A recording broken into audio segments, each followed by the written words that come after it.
నమస్తే. భగవంత్ కేసరి రికార్డ్స్ ఇంకా ఆగలేదు. అయితే మొత్తానికి సైమా అవార్డ్స్లో ఒక మంచి అవార్డును అయితే గెలుచుకుందన్నటువంటి ఒక వార్తలు అయితే వస్తున్నాయి.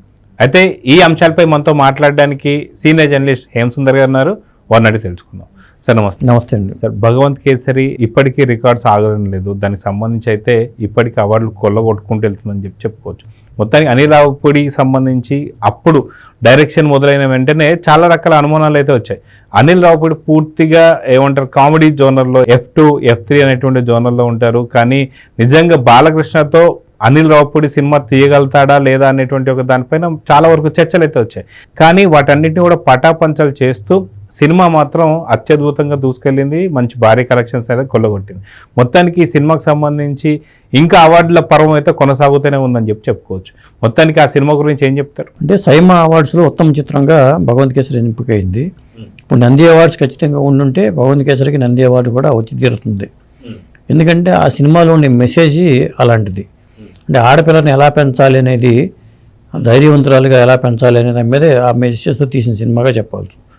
అందుకోసమే ఆ సినిమాకి అంత గుర్తింపు వచ్చిందని అనుకోవాల్సి వస్తుంది. ఎందుకంటే దక్షిణాది సినిమాకి ఇచ్చే అవార్డ్స్, సైమా అవార్డ్స్ అంటే కన్నడం, తమిళం, ఇట్లా తెలుగు ఈ ఇండస్ట్రీలు చూసుకుంటే వాటికి అవార్డులు వస్తాయి. అందులో మనకి తెలుగు వాళ్ళకి ఈసారికి మంచి అవార్డులు అయితే వచ్చినాయి. నాని దసరా సినిమాకి 4-5 అవార్డులు కూడా నాని దసరాకు వచ్చినాయి. ఉత్తమ నటుడిగా నానికి వచ్చింది, ఉత్తమ హీరోయిన్గా కీర్తి సురేష్కి వచ్చింది. ఇంకొకటి ఏంటంటే సైమా అవార్డ్స్ ప్రత్యేకత ఏంటంటే 2023లో బాలకృష్ణ గారి 2 సినిమాలు రిలీజ్ అయినాయి. వీరసింహారెడ్డి, భగవంత్ కేసరి. వీరసింహారెడ్డి సంక్రాంతికి వచ్చింది, భగవంత్ కేసరి దసరా టైంలో వచ్చినట్టుంది. అలా వచ్చిన మరి ఈ సినిమాల్లో ఉత్తమ విలన్గా దునియా విజయ్కి వచ్చింది వీరసింహారెడ్డికి. ఇక ఉత్తమ చిత్రంగా భగవంత్ కేసరి ఎంపికైంది. అంటే ఒకే సంవత్సరంలో రిలీజ్ 2 సినిమాలకి ఇట్లా అవార్డ్స్ రావటం, ఉత్తమ చిత్రంగా ఎంపికోవడం అనేది మంచి సెలక్షన్ అని చెప్పుకోవాలి. సో మొత్తానికి సైమా అవార్డ్స్ పైన అయితే ఒక మంచి ఏమంటారు అనమాట, తెలుగు ప్రజల్లో కావచ్చు లేదా సౌత్ ఇండియన్ ప్రజల్లో కావచ్చు ఒక మంచి గుర్తింపు అయితే ఉంది. సో ఈ అవార్డుని ఎలా స్వీకరిస్తున్నారు, దీన్ని ఎలా చూస్తున్నారు అంటే ఏం చెప్తారు? ఇది దుబాయ్లో జరిగిందండి వేడుక. దుబాయ్లో అవార్డు ప్రదానం జరిగింది కన్నడం, తెలుగు సినిమాకు సంబంధించి. దీంట్లో ఏంటంటే ఉత్తమ నటుడిగా నాని దసరా సినిమాకి ఇచ్చారు, కీర్తి సురేష్కి వచ్చారని చెప్పాము. అలాగే శ్రీకాంత్ ఓజల్ దసరా డైరెక్టర్ కూడా ఉత్తమ అవార్డు వచ్చింది. ఉత్తమ విలన్గా దునియా విజయ్కి వచ్చింది. ఇక ఉత్తమ సహాయ నటుడిగా దీక్షిత్ శెట్టి దసరా సినిమాలో నానితో పాటు నటించిన అతనికి అవార్డు వచ్చింది. అలాగే ఉత్తమ సహాయ నటిగా హాయ్ నాన్నలో బేబీ ఆ పాత్ర పోషించిన ఆ బేబీకి అవార్డు వచ్చింది, కియారా ఖాన్కి. అలాగే ఉత్తమ హాస్య నటుడిగా మ్యాడ్ అనే సినిమాలో విష్ణుకి అవార్డు వచ్చింది. అలాగే ఉత్తమ పరిచయ నటి వైష్ణవి, బేబీ సినిమా వైష్ణవి చైతన్యకి ఉత్తమ పరిచయ నటిగా వచ్చింది. అలాగే ఉత్తమ సంగీత దర్శకుడిగా ఖుషి హాయ్ నాన్న చేసిన అబ్దుల్ వహాబ్కి వచ్చింది.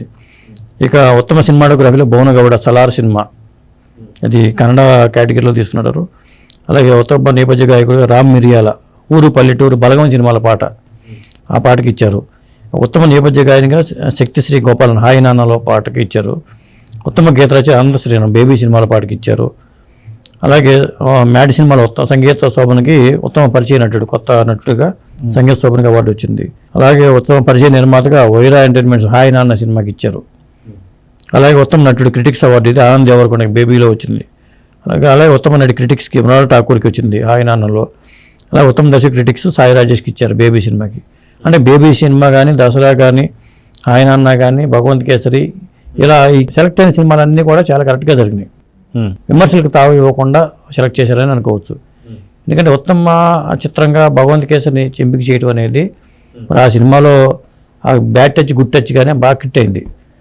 ఇట్లాగే ఆ సినిమాకి ఖచ్చితంగా నంది అవార్డు వస్తుంది. అయితే నంది అవార్డులు మాత్రం 2 తెలుగు రాష్ట్రాల్లో మర్చిపోయాయని చెప్పుకోవాలి.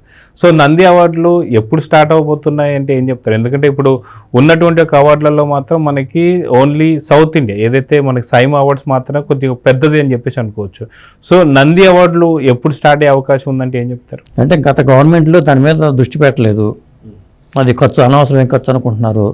పైగా వాళ్ళ దగ్గర నిధులు లేవనే సాగుతానో, లేకపోతే సినిమాల మీద ఒక కక్ష సాధింపు ధోరణితోనో అంత క్రితం ఉన్న ఏ ప్రభుత్వం కూడా తెలంగాణలో కానీ ఏపీలో కానీ 2 ప్రభుత్వాలు కూడా నంది అవార్డులు నిర్లక్ష్యం చేసినాయి. దాంతో కొంతకాలంగా అది మరుగున పడిపోయింది. ఎందుకంటే సినిమాలకు వినోద పన్ను రూపంలో ప్రభుత్వానికి ఆదాయం వస్తుంది, అన్ని రకాలుగా ఉన్నా కానీ కళాకారులకు ఎంకరేజ్మెంట్ ఉండాలి. నంది అవార్డులు చాలా ప్రతిష్టాత్మకమైన నంది అవార్డులు ఏ రాష్ట్ర ప్రభుత్వంలో అయినా సరే ఆ రాష్ట్రం అవార్డు ఇస్తూ ఉంటుంది సినిమాలకి. అలాంటిది మరి ఇప్పుడు చాలామంది మన అడిగారు మళ్ళీ పునరుద్ధరించండి అంటే 2 రాష్ట్రాలు అయిపోయినాయి కాబట్టి తెలంగాణ సపరేట్గాను దీనికి ఒక గద్దర పేరుతో ఏదో అవార్డు ఇద్దామని రేవంత్ రెడ్డి గారు అన్నారు. అలాగే ఏపీలో నంది అవార్డు కొనసాగుతాయి. ఖచ్చితంగా మళ్ళీ భగవంత్ కేసరి సినిమా లాంటి సినిమా పోటీ పడినప్పుడు 2 కేటగిరీల్లో 2 చోట్ల వచ్చే అవకాశం ఉంటుంది. కాకపోతే మరి ఇట్లా ఇస్తే ఒక దాంట్లో ఒక సినిమా వచ్చి ఇంకో సినిమా వచ్చి దీనికి ప్రత్యేకమైన గైడ్లైన్స్ లేకపోతే చాలా కన్ఫ్యూజన్ వాతావరణం ఏర్పడుతుంది. దాన్ని ఎట్లా ఎంపిక చేస్తారో ఏంటి, తెలంగాణలో నిర్మించిన సినిమాలకి తెలంగాణలో అవార్డులు వస్తారా, ఏపీలో నిర్మించిన సినిమాలకి ఏపీలు ఇస్తారా, అట్లా అనుకుంటే అన్ని సినిమాలు హైదరాబాద్ జరుగుతూ ఉంటాయి. లేదా 2 రాష్ట్రాలు కలిపేసి చేస్తారా, ఎట్లా చేస్తారనేది అర్థం కావట్లా. విభజన జరిగిన తర్వాత కొంత గందరగోళ పరిస్థితి ఉంది. సో మొత్తానికి సైమా అవార్డ్స్ అనేది ఇప్పుడు ఉన్నటువంటి ఒక 4 ఎంపికైన సినిమాలకి 4కి ఒక మంచి అవార్డ్స్ అయితే వచ్చాయి. సో దీన్ని ఎలా చూస్తున్నారు? సెలక్షన్స్ కమిటీ ముఖ్యంగా జ్యూరీ వాళ్ళు ఎంపిక చేసిన విధానం అయితే చాలా బాగుంది. ఎందుకంటే అర్హత ఉన్న సినిమాలనే వాళ్ళు ఎంపిక చేశారు. సాధారణంగా నంది అవార్డులు అనౌన్స్ చేసినప్పుడు కూడా ఇది రాంగ్ వెళ్ళింది, దీనికి అవార్డు కూడా కరెక్ట్ కాదు, ఇలా రెండో ఒపీనియన్ వస్తూ ఉండేది.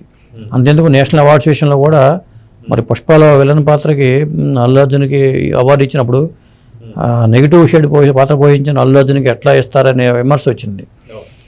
సాధారణంగా ఎక్కడ అవార్డులు ప్రకటించినా కానీ విమర్శలు వస్తాయి. ఈసారి సైమా సెలక్షన్స్ అనేది చాలా కరెక్ట్గా జరిగింది అనిపిస్తుంది. ఎందుకంటే ఇంకా క్వాలిటీ సినిమాలు ఉండొచ్చు కానీ మొత్తానికి ఎక్కడ మిస్ కాకుండా ఇది న్యాయమే అనిపించేలాగా వాళ్ళ ఎంపిక జరిగిందని చెప్పొచ్చు. సో మొత్తానికి ఈ అవార్డుకి సంబంధించి మనం అయితే చూసాం కాబట్టి భగవంత్ కేసరి టీంకి ఇది ఒక పెద్ద ఫీస్ట్ అనుకోవచ్చా? ఖచ్చితంగా. ఎందుకంటే వరుస పెట్టి ఇప్పుడు వీరసింహారెడ్డికి విలన్కి వచ్చింది, దునియా విజయ్ కన్నడ నటుడు అతనికి వీరసింహారెడ్డికి ఇచ్చారు. ఇక ఉత్తమ చిత్రంగా భగవంత్ కేసరికి ఇచ్చారు. మరి బాలకృష్ణకి సంబంధించిన 2 సినిమాలు అవార్డుకి ఎంపుకోవడం అనేది ఒక గొప్ప విషయంగానే చూడాలి. సో చూద్దాం సార్. మొత్తానికి భగవంత్ కేసరి టీం ఇప్పటికి కూడా ఒక సెలబ్రేషన్స్ మూడ్లో మునిగిపోయింది. చూద్దాం జరుగుతుంది. నమస్తే.